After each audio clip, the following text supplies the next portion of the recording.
Question 1. What were the long-term causes of the Civil Rights Movement? The Civil Rights Movement originated out of a desire for liberty from the oppressive white folk. See, long before MLK Jr.'s protests against discrimination, this movement has been alive, and its existence was first rooted in the unjust slavery of Africans as Europeans colonized and conquered North America during the 17th century.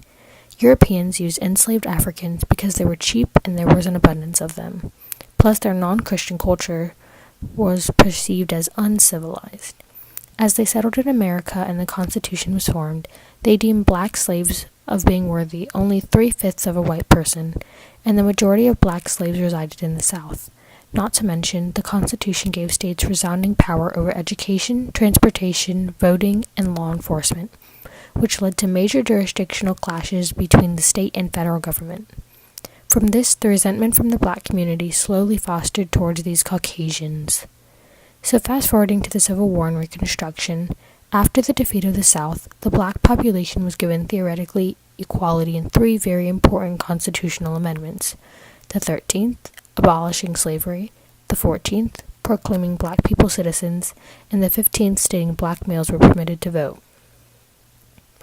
And during Reconstruction, there was an increase in voting, obviously from the males, and a greater access to education. However, this sudden freedom from slavery resulted in struggling economically. Eventually, the federal government left the South to its own devices as it grew tired of the South's race problem. And here's when we see a total restoration of white supremacy within the state governments. And shortly after, the 19th century welcomed in Jim Crow laws, which discriminated against black people, legally enforcing their segregation from whites in schools, housing, public facilities, including transportation and education, just to name a few.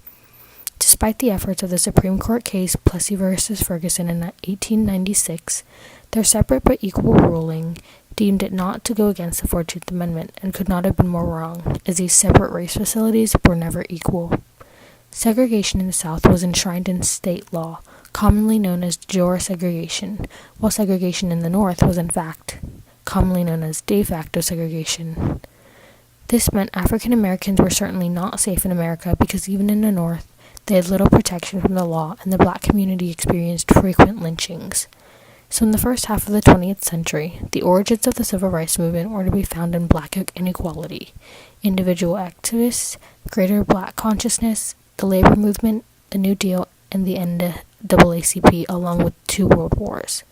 Regarding individual activists, Booker T. Washington was amongst those who strived to better their situation by accommodationalism, which simply meant economically improving the black community rather than focusing on social, political, and legal equality, which was highly unattainable at the time. As consciousness increased through the media, organizations arose, including the NAACP and UNIA.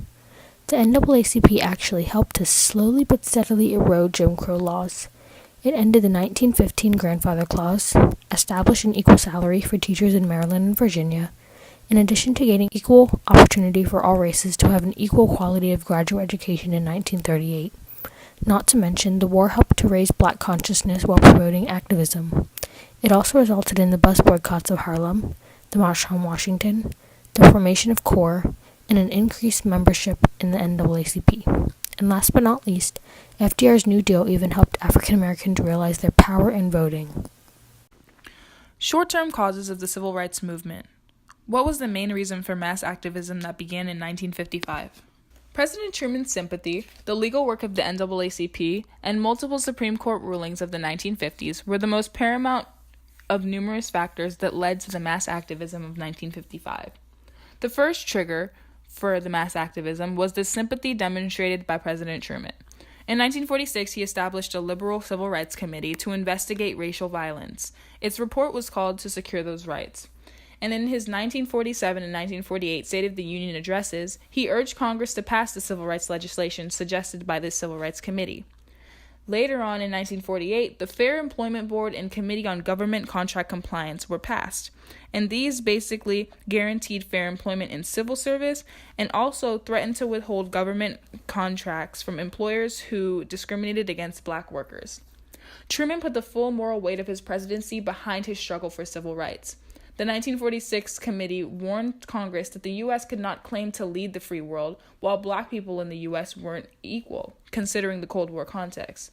The push for Congress to create anti-lynching legislation, abolish the poll tax, and pass voting rights laws, etc., undoubtedly encouraged further black activism, as the president himself was taking part in it.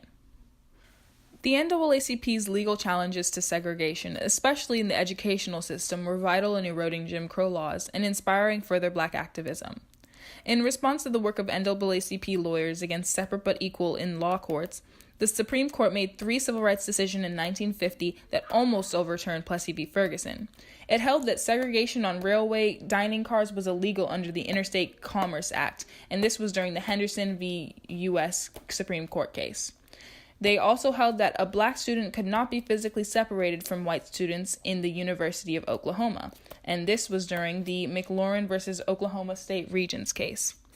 It also held that a separate black Texan law school was not equal to the University of Texas Law School, to which the black petitioner had therefore to be admitted, and that was in the Sweat v. Painter case. Each of these small cases essentially played a role in the passage of one of the most important Supreme Court rulings of the civil rights movement, and that's the Brown v. Board of Education case, which declared that segregation in schools is declared unconstitutional.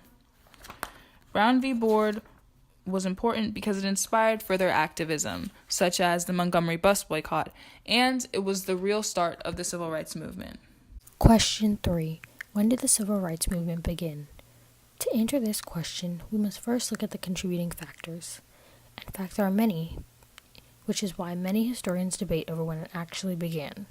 For some, they credit the movement's rise in the 1930s to the New Deal, Second World War, and work from the NAACP. Some take the popular route and credit the movement to the years of MLK Jr.'s ascendance. However, historians like Adam Fairclough recognize the impact of pre-King efforts like labor unions, schools, teachers, businessmen, and organizations like the NAACP. And historians like John Kirk and John Dittmer agree the foundation lay long before 1955.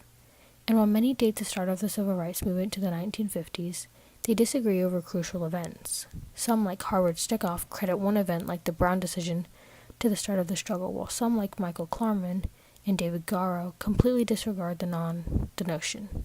And given the history of the movement, it is still not agreed upon as to what causes the civil rights movement. The end of segregation in the South. How and why was de jure segregation ended? De jure segregation was known as legal separation of races, allowed by laws of the South until 1964. This was one of the tactics of Jim Crow used to prevent blacks from basic human rights. However, because of the work of the NAACP, protests throughout the South in the 60s, and legislation that was passed, de jure segregation was finally brought to an end. To begin, the work of the NAACP lawyers throughout the 50s during many court cases played a vital role in the ending of de jure segregation. For example, in the Henderson versus U.S. case, segregation on railway dining cars became illegal, and cases like McLaurin versus Oklahoma State helped black students attend all-white schools. Both of these cases were small, yet key steps towards ending de jure segregation, as they prevented segregation in areas of black lives, like railways and schools.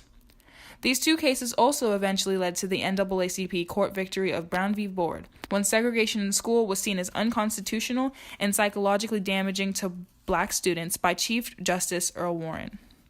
Once again, the hard work of NAACP workers led to this victory, which completely shut down the separate but equal de jure segregation philosophy that had been carried out by Jim Crow, which caused for public establishments to finally become integrated. Protests in the South during the 60s were also instrumental factors in ending de jure segregation.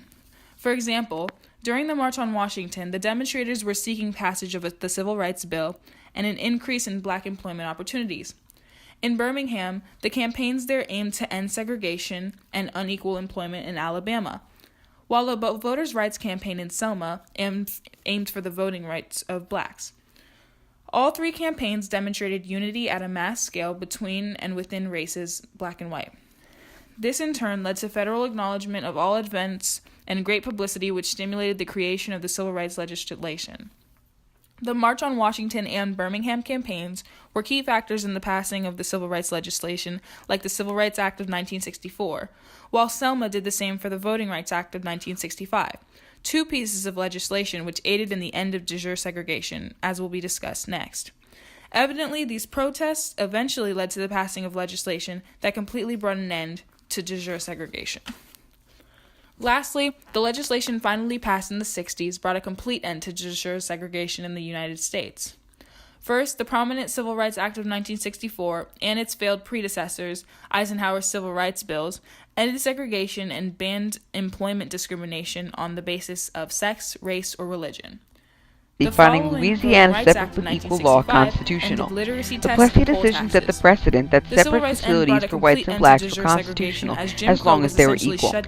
This landmark case downgraded blacks to second-class citizenship and resulted in laws requiring separate dining facilities, restrooms, transportation, and schools for whites and blacks in northern and southern states.